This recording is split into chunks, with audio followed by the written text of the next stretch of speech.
I'm a huge fan of Demon Slayer. I think the anime is absolutely amazing. You can watch all my previous Moist Meters on seasons 1 and 2, as well as the Demon Slayer movie if you want to hear a 28-year-old man gush.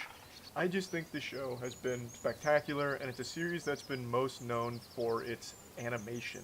Just really set the bar on high quality, breathtaking animation, just amazing visuals during action sequences in particular. Watching a fight in Demon Slayer feels as good as having sex, but for your eyes. And now season 3 of Demon Slayer just wrapped up, so it's Moist Meter time. And this is going to ruffle feathers, but honesty is the best policy. I think this is the weakest season of Demon Slayer. I really think that it was a big step down for the series, except for the final episode. I think the final episode was great, but overall, it just was pretty underwhelming from start to finish. Now, before you furiously type on the keyboard and just light that shit on fire with friction from how quickly and angrily you're typing, let me explain. My complaints are not going to be the same ones that you're seeing on Twitter. There's a lot of people on Twitter that have been whining and crying about the CGI. They are saying the animation in Season 3 was really weak and gross because there was so much CGI. I think that's a load of fish paste. That's a bunch of barnacles. I don't think the CGI was egregiously bad or anything. Yes, there is more of it in the season because two of the big bads have summons that are fully CGI. So the big bads of this season are Upper Rank 4 and Upper Rank 5 Demon. Upper Rank 5 Demon, one of his main moves is summoning CGI fish that waddle around and carry little blades with them. They're not even really blades, they're like tiny little can openers on their goofy little fins. And they're fully CGI, and I'm sure you've seen people meme on some of the scenes with them, because it is CGI and the characters have to fight that. And then the other demon, the upper rank 4, summons a fully CGI dragon. And a lot of viewers got very frustrated about that. But I don't think it was bad. Demon Slayer's always had a lot of CGI in it, but usually it's like certain attacks will have CGI used to help blend visually for sequences, or, you know, move characters around during a fight. This is probably the first time it's been like fully CGI like monsters they have to fight, at least that I can recall. So I guess that could be a bit jarring for spectators, but I don't think they did it poorly. Like, I don't overall think the animation in season 3 was bad, like a lot of people are saying it is. I think that's a silly argument to make. It is still absolutely beautiful. The fights were still amazing. I think the weakest part of season 3, what I really didn't like about it, is the two villains. Upper rank 4 and upper rank 5, both of them just weren't very interesting. They weren't fleshed out at all. They were also significantly weaker than last season's villain, Upper Rank 6. Upper Rank 6 felt like an extremely powerful demon. Like, how the fuck are the good guys supposed to overcome this? This thing is damn near unkillable. It's got everything. It's fucking cheating. But in here, the good guys were never really struggling. It never felt like there was ever real problems with fighting upper rank 4 and 5. Especially 5. 5 is such a throwaway joke of a villain, it's sickening. Upper rank 5 is a demon that basically just teleports around in vases. Like, he's a vase collector, and he summons fish out of them, he can suck people into vases, he can use attacks through vases, but he fights the Mist Hashira. And the Mist Hashira is very strong, all of them are. But upper rank 5 just gets absolutely fucking manhandled. Like, the Mist Hashira comes in and dotsies him against his will. Absolutely fucking spreads upper rank 5, kills him in like a couple of blows. There was never any stakes there. And he was a goofy villain that didn't have a single shred of backstory given to him, so how the fuck are you supposed to care? And you were never, like, afraid of him. The only thing upper rank 5 did was he trapped the Mist Hashira in a bubble for like an episode. And he's like, you're gonna suffocate in that bubble, and you won't be able to breathe. Which is already some Weenie Hut Jr. shit. The Bubble Master? Okay, whatever. And then he just regains his memories. I won't spoil how he gets out or anything. But then he kills him in like 20 seconds. Like, he barely even breaks a sweat.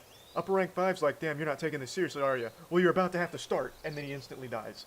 Like, it's just such a throwaway. And that was one of the big bads. But he wasn't the focal point. I understand that. Most of the focus was put on upper rank 4.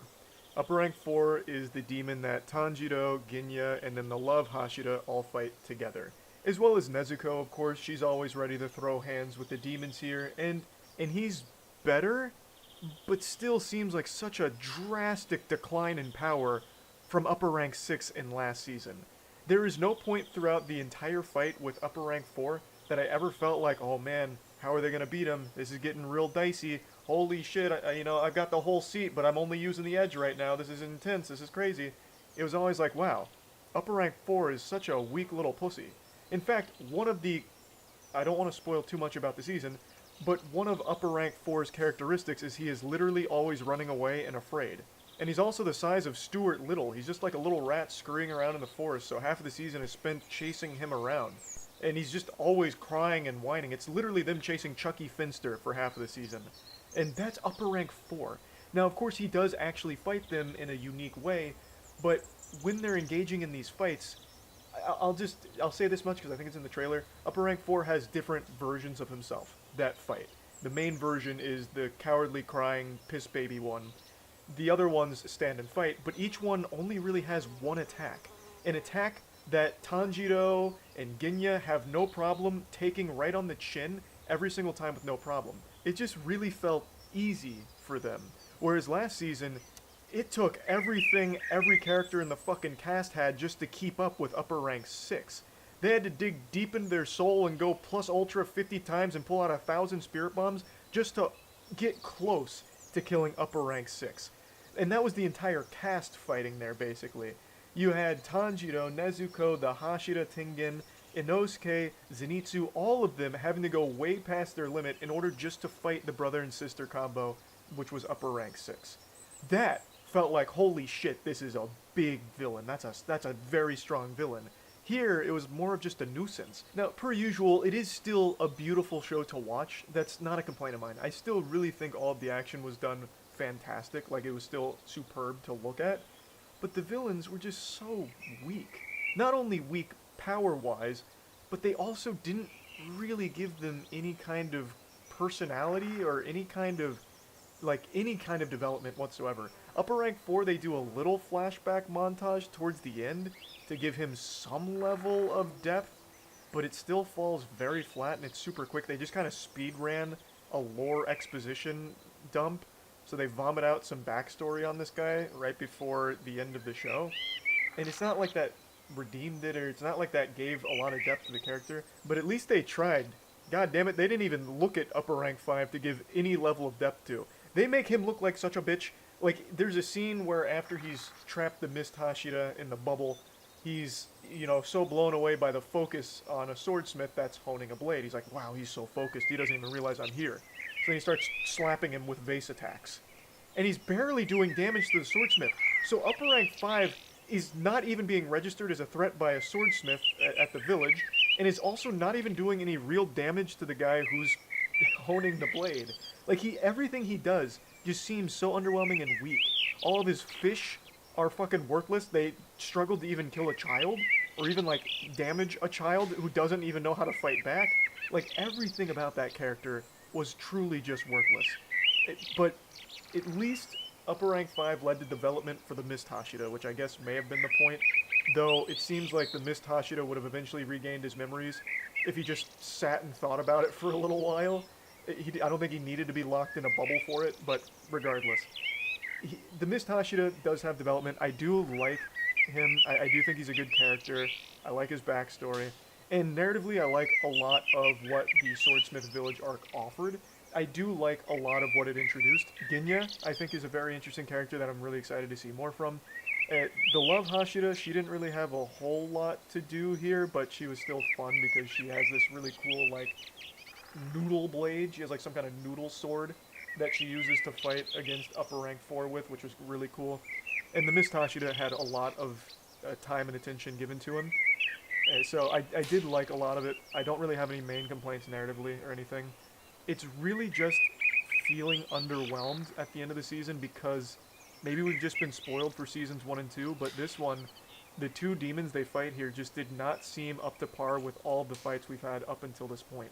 I still think everything Demon Slayer is known for is still done well here. It is still beautiful animation, it is still a very pretty show, it's still very fun, and one thing that I think this season does better than any of the other seasons is there's no Zenitsu here, so it's nice not to have to listen to Zenitsu crying all the time, but that crying role did get filled by Upper Rank 4. So I guess it's just a rule of thumb with Demon Slayer, there has to be constantly a character that is literally always crying, and this time it was upper rank 4. Now, if you've watched my other Moist Meters, you know I don't hate Zenitsu as a character, I just don't really like how the only thing he does, really, a lot of the time is just cry. He's very cool when he's asleep, though. Here he's not in the season, so that's not even something you have to concern yourself with if you're a big Zenitsu hater. But yeah, overall, I didn't hate the season or anything like that. I actually still think it was a very good season, but it is the weakest season so far of Demon Slayer, in my opinion. So, plugging Demon Slayer Season 3 into the Moist Meter, I'm going to give it a nice 80%. I definitely, of course, still recommend it. I still had fun watching it, but I guess I just always expected the show to keep one-upping itself somehow, but that wasn't the case this time around. It wasn't in the cards. Still a very good season, still enjoyed it, and like I said, narratively, I really like where we're at, and I think that the next season and everything going forward is about to get fucking crazy. I think it's gonna pop off, so I'm very excited for more.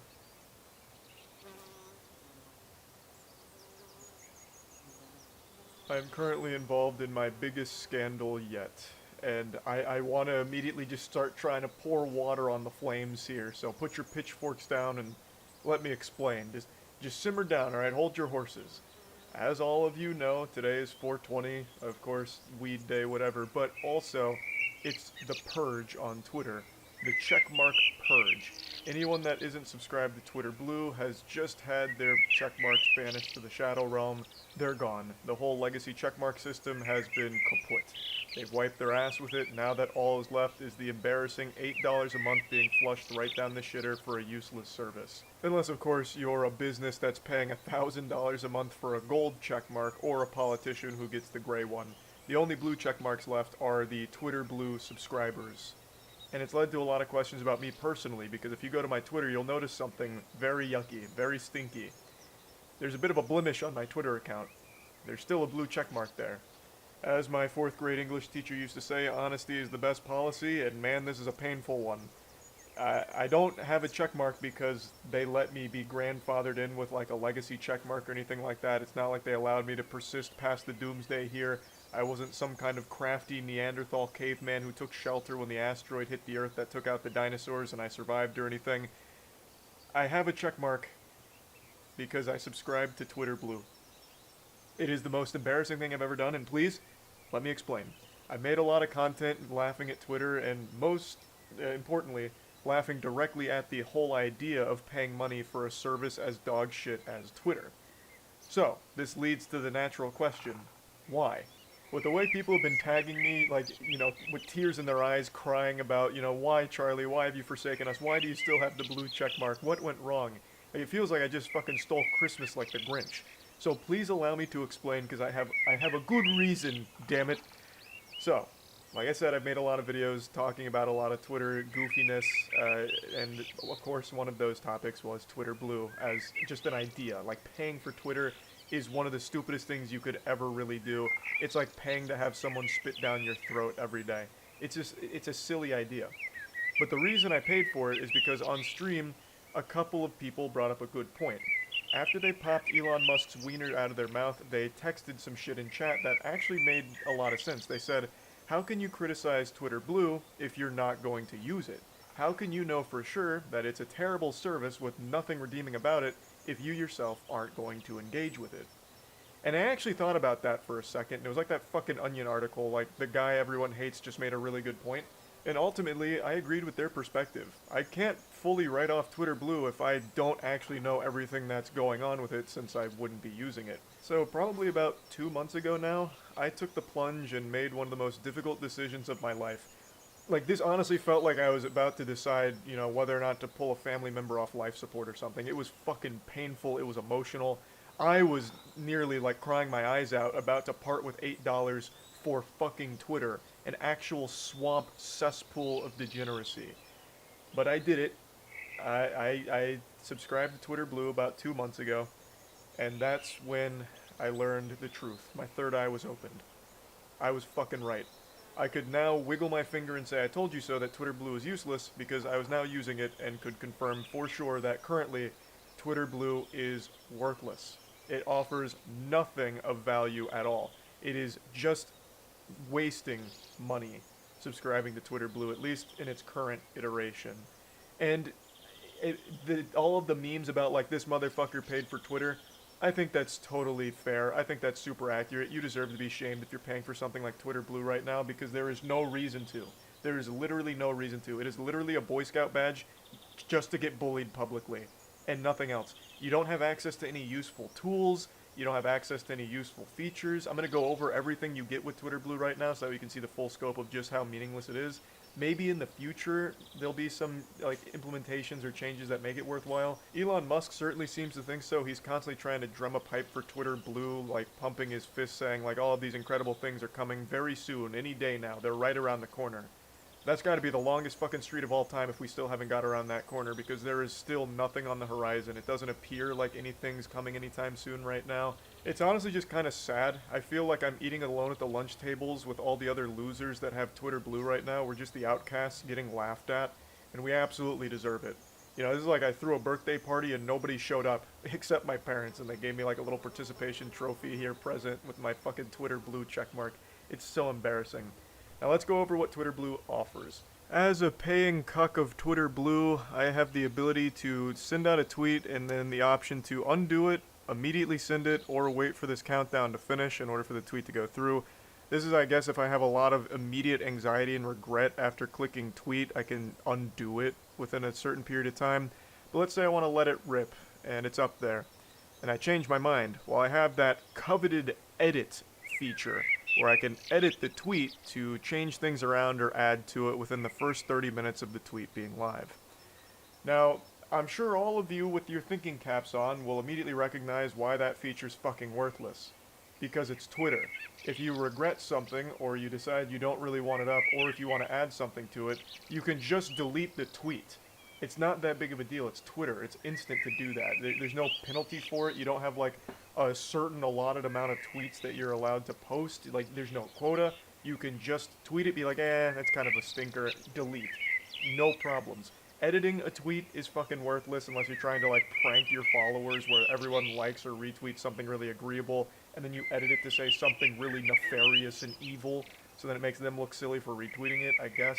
But past that, there is no practicality to editing a tweet within the first 30 minutes. You could just delete it and accomplish the same goal. A lot of the things you'll find on the FAQs for Twitter Blue are absolutely beyond stupid that I'm not even going to bother talking about them, so I'm just going to focus on the bigger ones. Another one that they talk about as being a great benefit is you get half as many ads. You pay $8 to still get ads, but just not as many. And I'll tell you, as a 2-month veteran of Twitter Blue, I haven't noticed a difference in my ad volume. I am still constantly inundated with ads while scrolling through. I really feel like that claim might just be a blatant lie, because it's something that you couldn't really empirically prove super well as just a Twitter Blue user. You wouldn't be like, my ad density is exactly the same, because they could always argue like, no, it's actually reduced, you're wrong. And you would have no way of proving it, but going from not subscribing to Twitter Blue to subscribing to Twitter Blue, the ads is exactly the same. Nothing has changed on that front at all in any noticeable, meaningful way. So that's fucking worthless. There's no reason to be paying $8 a month to still be getting ads, the same amount of ads. The edit button is worthless. The undo tweet is worthless. The extra amount of text that you can add to a tweet, I guess, could be useful for journalists, and really journalists alone. But even then, you still might be better off of just doing a reply, because I know most people aren't clicking expand and show more for like a large, long tweet. At least I don't think it's that common. But I could see maybe a bit of practicality for it, but not for $8 a month, and not unless you are an actual journalist whose job it is to try and like convey news through tweets. Longer videos, who gives a shit, especially since there's no video monetization right now that Elon Musk keeps hyping up, so you don't really see any return on those videos on the platform. So if you're trying to be like a Twitter content creator, you're actually just getting fucking donuts here, goose eggs, $0 in return from posting the content. Now, he does keep talking about how he wants Twitter to be a platform for content creators who subscribe to Twitter Blue, so he wants to be able to monetize that content, so maybe eventually that might be something worthwhile, but right now it's just literally not there at all. And really the only other big feature that's currently here that I've seen a bit of buzz about is the subscriptions, which is a paid thing where followers can pay to subscribe to your Twitter, which is cuckoldry even more shameful than subscribing to Twitter Blue in the first place. I think this is beyond embarrassing and worthless. This is fucking tragic if anyone actually subscribes to a fucking Twitter account.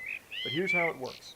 So a follower of someone with Twitter Blue can subscribe to their tweets for $5 a month, and as a Twitter Blue user, you can see what you stand to gain if whatever percentage of followers sign up for this. So on mine, it has this really misleading shit about how much money can you make with subscriptions. Well, if only 2% of your followers sign up at $5 a month, you get 252.4K per month, which is crazy. That is a huge, huge, huge amount of money right there. And this is like that classic, if everyone watching this video sends me $1, I'll be a millionaire type thing. Like, it's fucking stupid. This is very misleading and manipulative. There is 0% chance that 2% of any single Twitter account would ever subscribe to them for $5 a month. It's not going to happen. I would wager a guess that 0.0000001% of any account's followers would even consider paying $5 a month to subscribe to them, especially because there's no benefit to them for doing it. There is no real reason for it. This is what subscribers get. They get a badge. Whoopee! And then bonus content with unscripted thoughts, ideas, and opinions with extra tweets and personal replies. Oh, so you mean just more normal tweets. Every fucking tweet is just an unhinged, unscripted thought for the most part.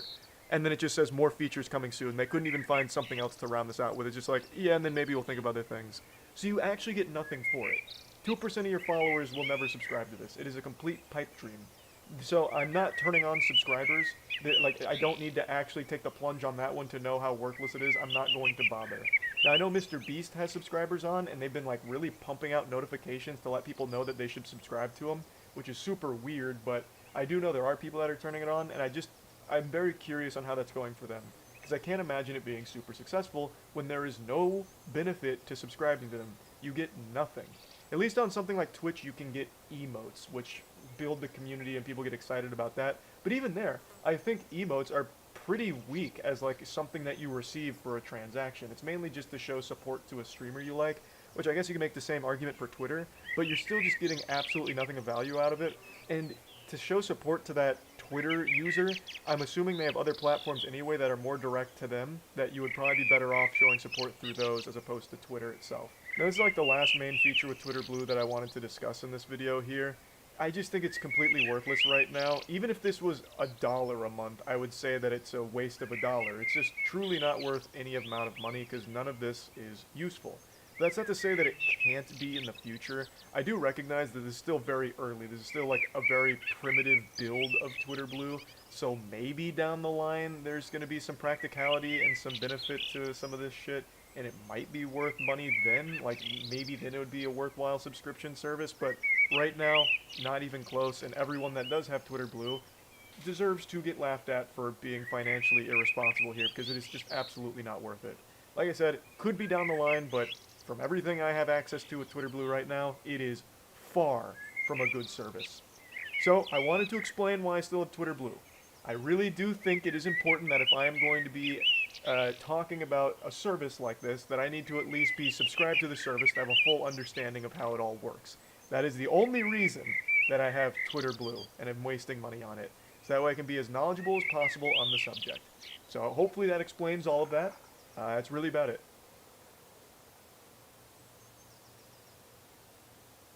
I was an extra in the Hunger Games Mockingjay Part 1. I know, no autographs. I'm just a normal person like all of you. I put my pants on one nipple at a time and wipe my ass crack after a hard shit with both hands. But I figured I'd go into detail about this. I've talked about it on the official podcast a little bit, but I've never really dove into what it meant to be the world's most spit-on extra.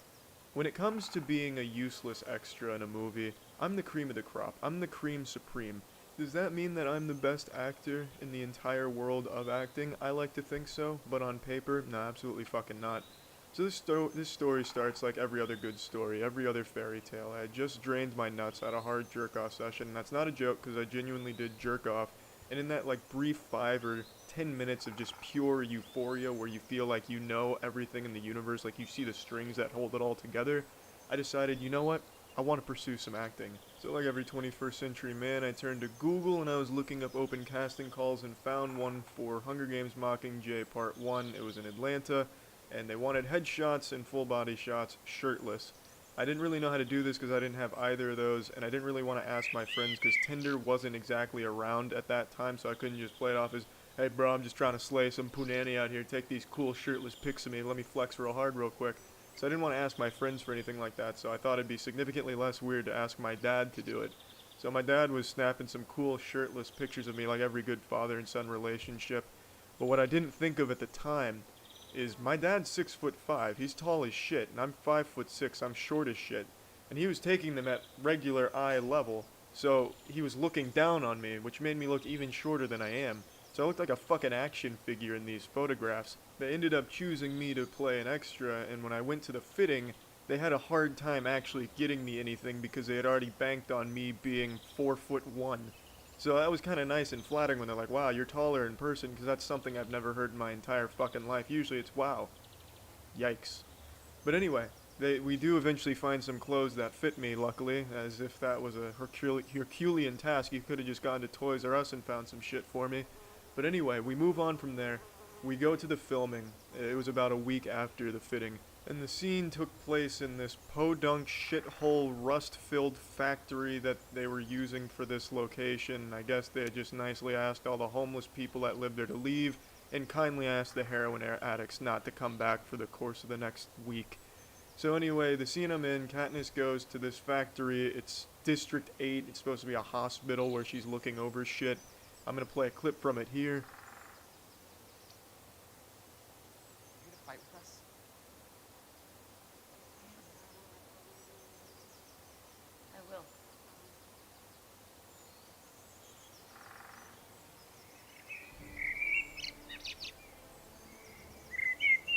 Here I played just a helping hand, some goofy goober who had no clue what he was doing but was supposed to be caring for a burn victim.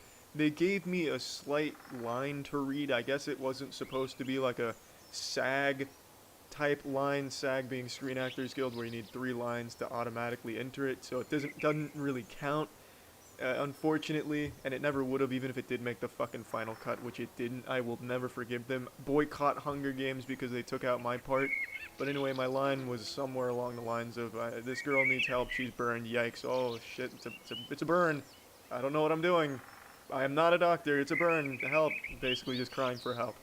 That didn't make the final cut, and neither did a lot of other people's lines. There's an elderly man next to me that had a line. You can actually see him in the final cut here. But anyway, I was on a mission to solidify a spot in the final cut of this movie, so I was doing everything necessary, no holds barred. If I had to start rimming people, I'd start rimming them. If I had to start flipping tables and wet willying bitches, I was gonna do it.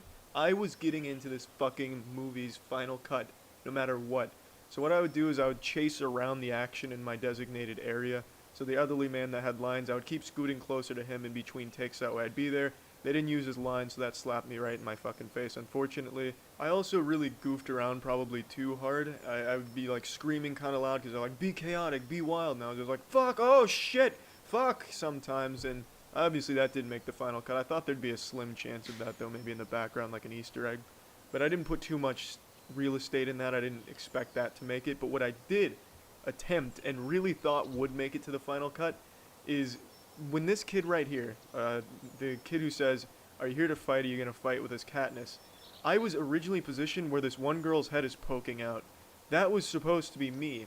But my plan was, I knew this kid was going to be in the movie no matter what because he's an actual actor. They paid him to do these lines. So my plan was to sit up as straight as possible, as erect as I've ever been in my life. The world's most perfect posture. So that way my head would be at like his titty level. So every time they'd have his lines going, you would see me. You'd have to see me. Unless they were going to fucking pixelate me like a UFO documentary, you were going to see me. But what they ended up doing is they told me to switch with the person they ended up putting there, which is this person that's poking their head out, all very cautiously, just trying to avoid it. I was trying to get in it, they're trying to stay out of it. They changed me because I was blocking their shot, I was too intrusive, so they ended up putting me a little more ahead. That's not to say I didn't make the final cut though, it was at the end of the day a mission successful. If you pause the movie right here, you can see my arm doing the, is it the, I don't remember, one of these, or whatever the fuck the symbol is for Hunger Games, but yeah, you can see me poking it out there, and yeah, That was my extra role in the Hunger Games Mockingjay, and I probably ruined a little bit of that scene. Not by design, but I was out for number one. I was going to be the world's most impressive extra on this movie. Unfortunately, they outsmarted me. But I do honestly kind of feel like maybe I did ruin a couple of the scenes that were supposed to be in there, because like I said, there was a lot more lines, but I'd keep fucking scooting closer to them, and I guess they probably didn't like me being in every single line, which honestly I can totally understand, and that's not something that crossed my mind. I never thought that I would maybe potentially ruin someone else's line by just being there, but I can totally see how that could have happened. So, if you did have a line in this movie that didn't make it and you suspect it's because I kept photobombing the shit out of it, that's on me, and I'm sorry about that. But I mean, hey, it's Hollywood, you know. It's a dog-eat-ass world out there. I was just gunning for it, and it did not pan out the way I was hoping it would. But anyway, at least you can see my arm in there.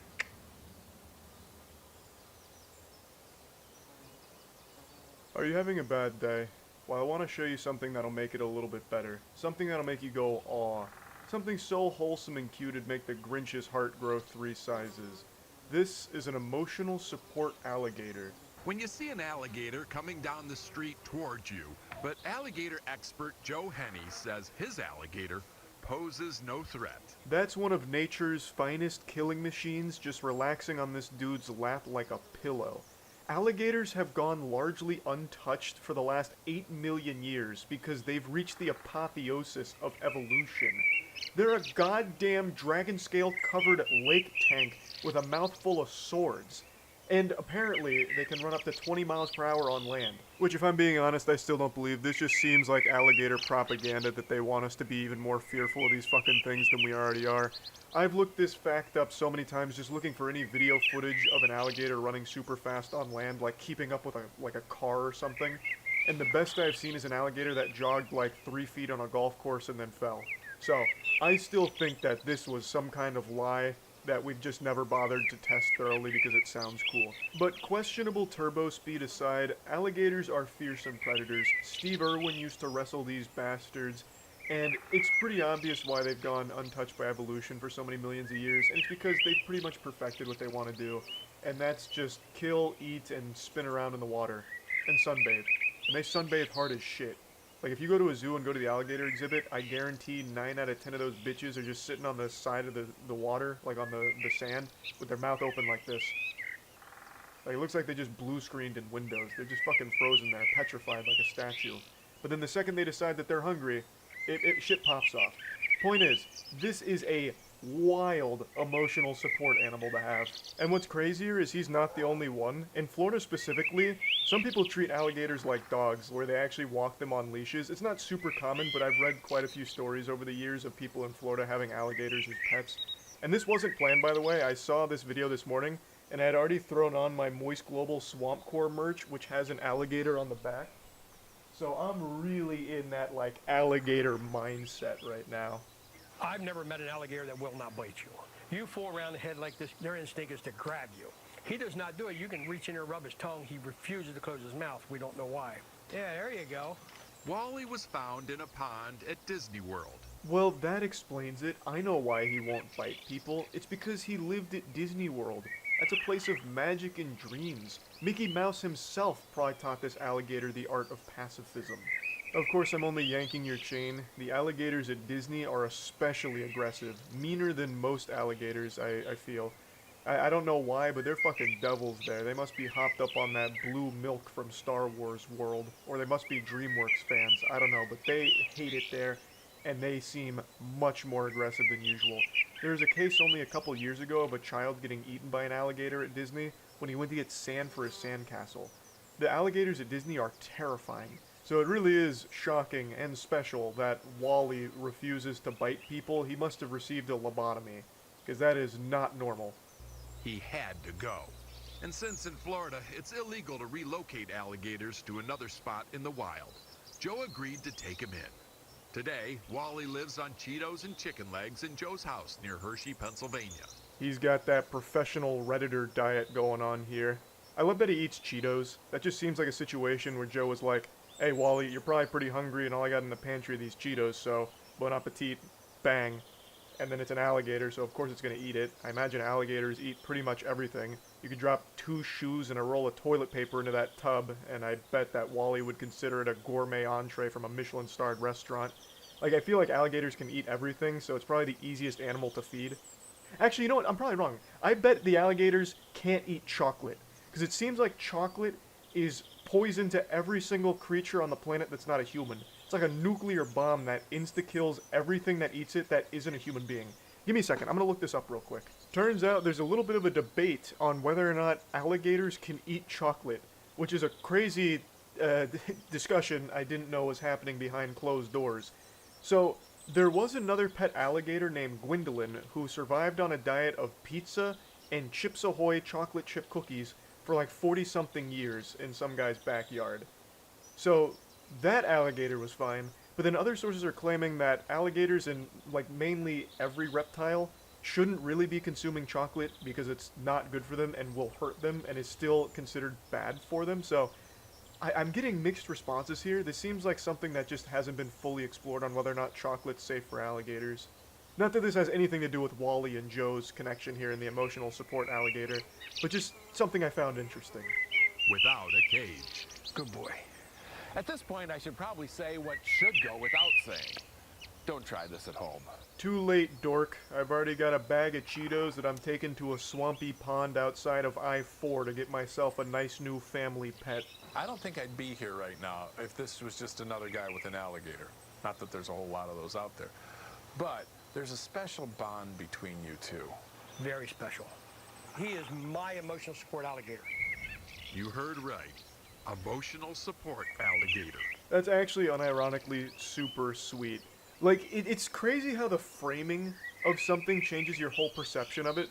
Because when I see an alligator, like, in other contexts, like in a news headline, or if I see one while driving down the road or something, I'm always like, oh, that's kind of scary. That's a frightening creature. That thing could fuck me up. It'll get me in, like, one of those death spins and have me go on, like, a fucking thing of laundry in a washing machine and rip my arm off. But in this context, where it's his pet, someone he loves and cares for deeply, when I see him walking the alligator or holding the alligator, I immediately just go like, oh, it's so sweet. Like, it's like he looks cute there. Like, the alligator looks adorable in this light. Whereas out in the wild, you see it, you're like, oh shit. A few years ago, after Joe lost some people close to him, he says he fell into a deep depression. And about that same time, he says Wally began behaving differently, more affectionate, almost like he sensed his depression. I just don't know how you can watch this and not get some kind of, like, deep, warm, tingly feeling about it. Joe's gone through a horrible time, and now Wally, the most unlikely emotional support animal, a fucking alligator, is there to help him through it. And from everything I've seen, Wally seems docile and sweet. I laid on the couch and I wake up, he'd be laying on my head, and I knew it for a long period of time because I had this whole jaw print on my face. You don't wake up when you have an alligator on your face? I was so depressed, I did not. It also marked a new chapter in their relationship. Joe started bringing Wally everywhere, from the doctor's office to the drive-thru. You can pet him. You can probably count the amount of people that took Joe up on his offer to pet Wally on a single hand. There is not many people with the courage to pet a fucking alligator. Like, even one that seems like it's a pet, you know, that's still not a risk I think most people are willing to take, understandably so.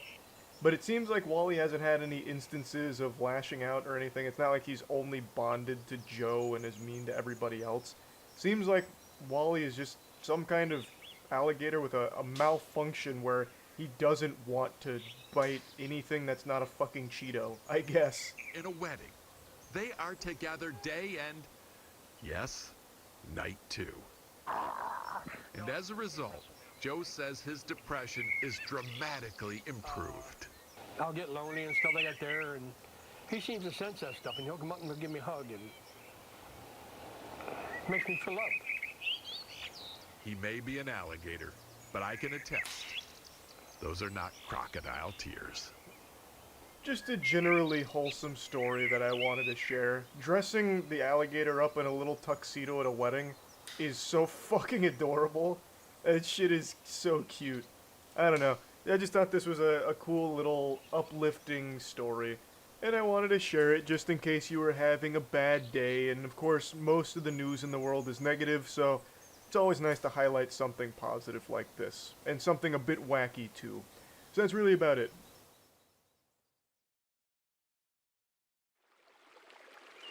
Yesterday I read an extremely sad story, which was accompanied by an extremely disturbing video, that's unlocked a brand new fear within me that I didn't know I had so strongly.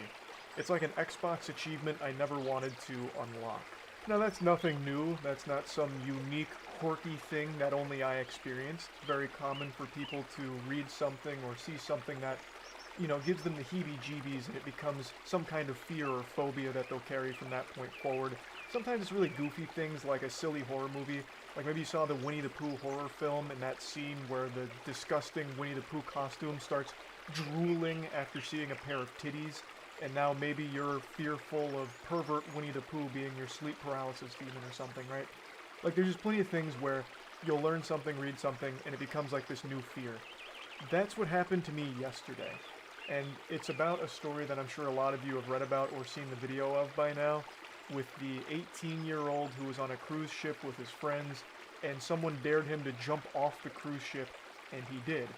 This happened a few days ago, and he still hasn't been found, and obviously most likely will not be found alive. Since reading about and watching the story, I've just thought about it a lot, so I kind of just wanted to talk about this situation, because it's fucking heartbreaking. Like, my heart goes out to the family here for this loss, because it's so fucking sad. The video is just beyond scary. It is fucking terrifying. He's swimming around. They've threw one of the life rings out there, but it's quite a ways away from him. And you can actually see something like breach the surface of the water, and it looks like a shark.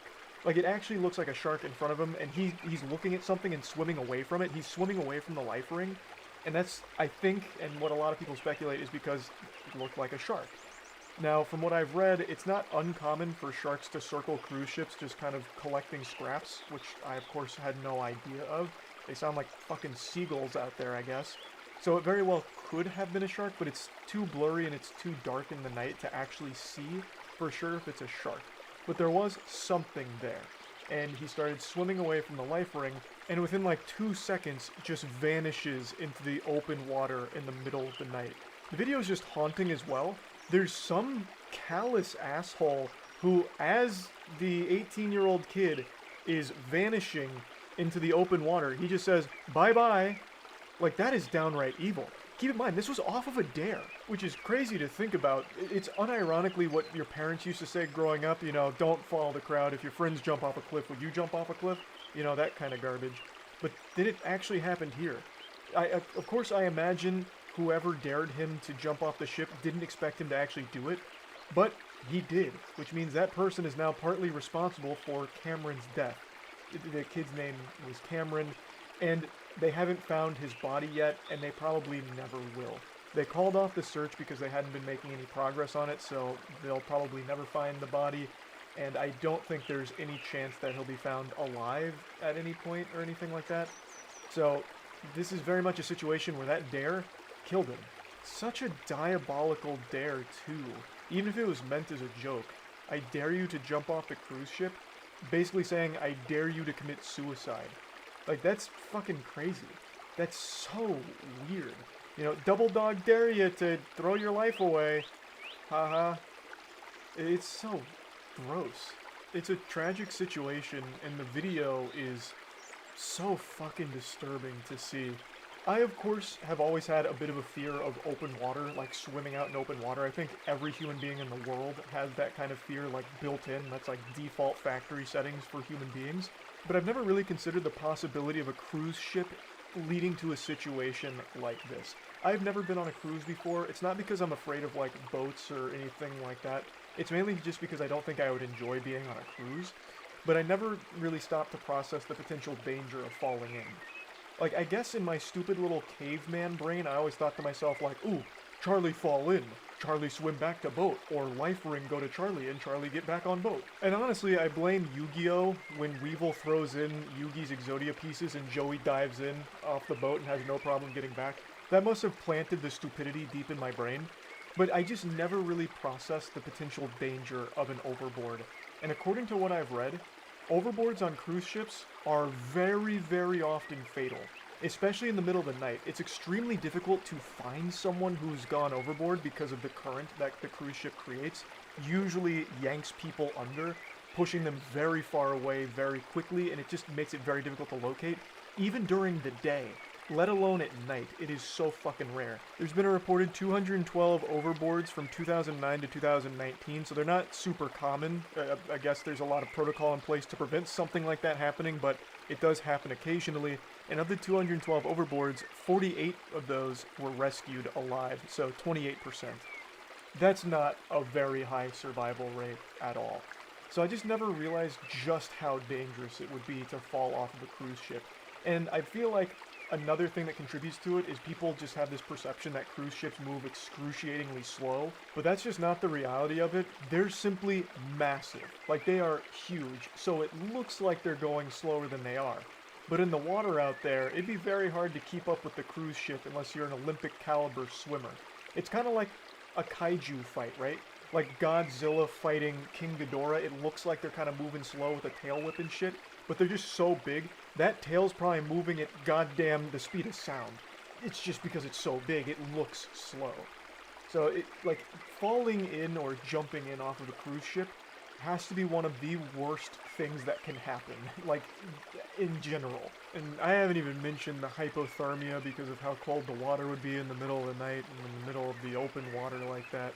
It is probably just the worst possible situation to find yourself in. It's heartbreaking. It's a super tragic story, and unironically, it has unlocked a massive new fear within me, like just picturing that whole series of events out there and then seeing that video. So yeah, I just kind of wanted to talk about this story a little bit, and yeah, that's about it.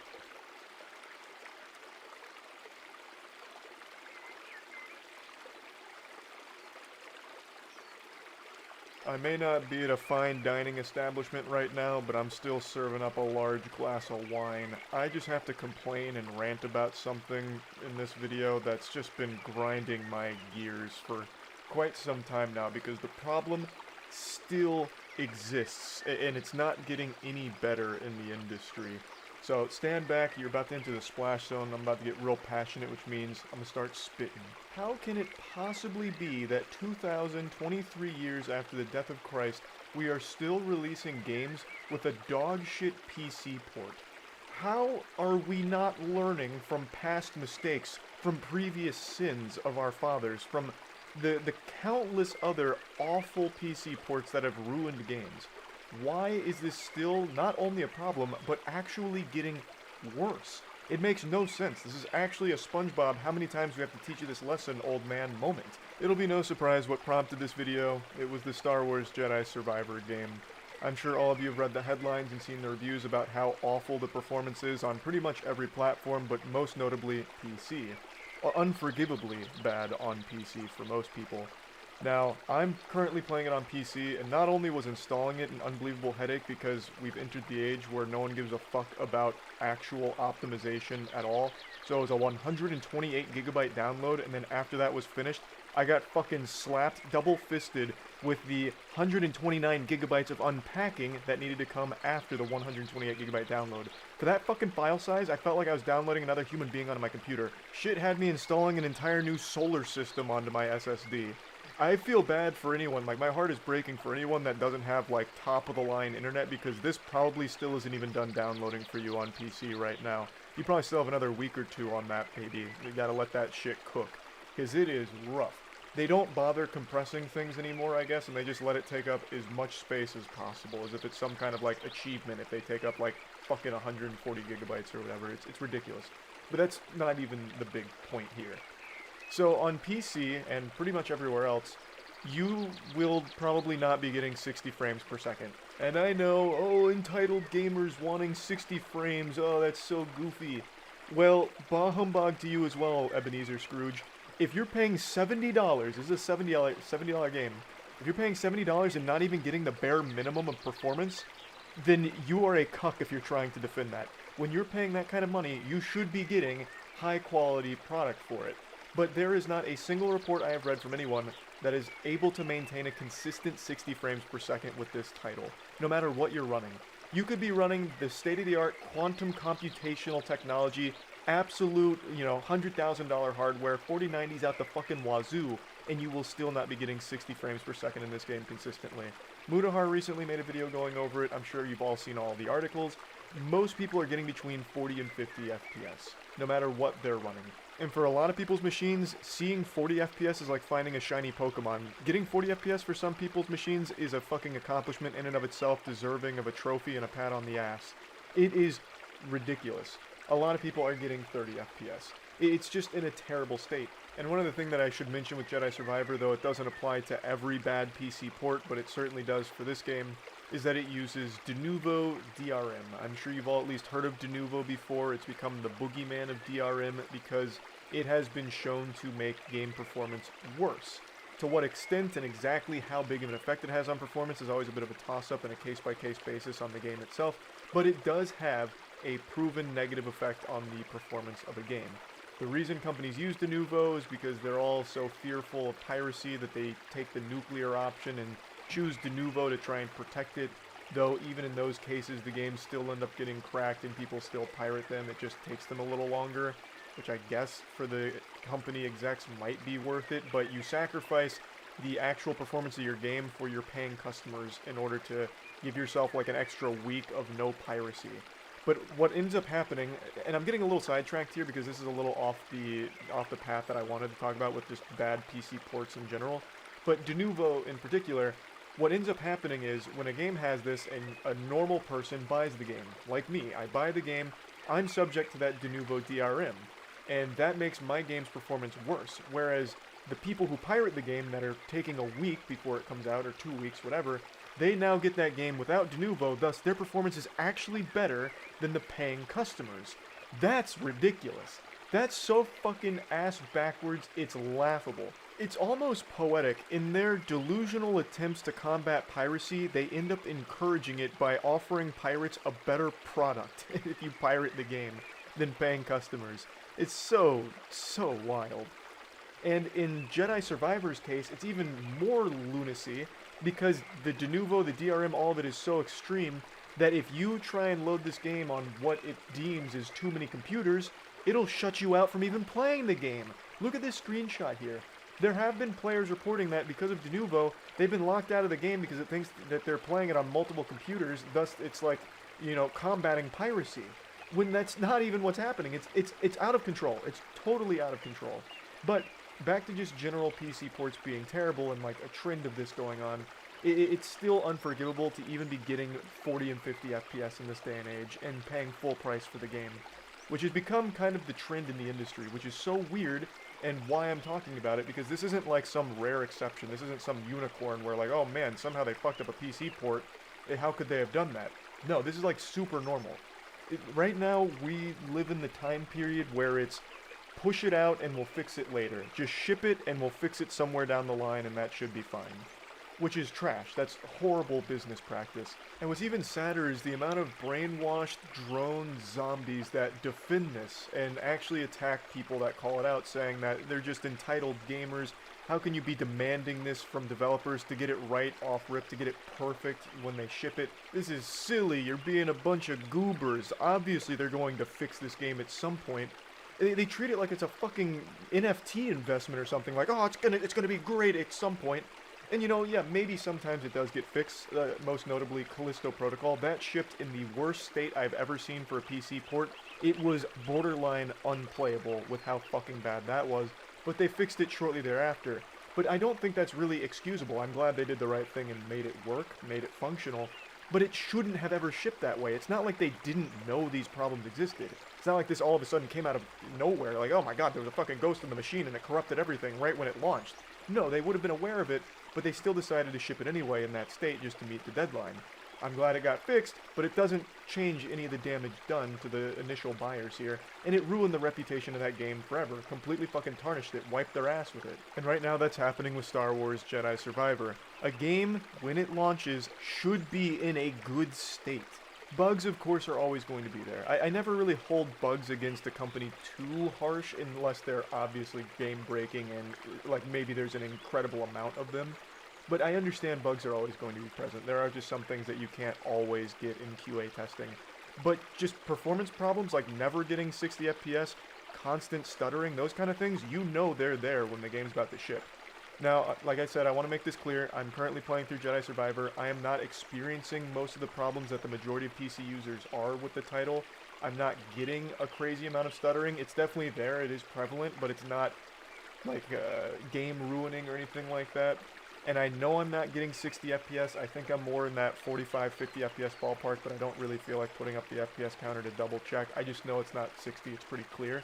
And I'm okay with that playing throughout the game, but I'm not happy that I was charged $70 for a game that can't even reach like the absolute baseline of performance in 2023.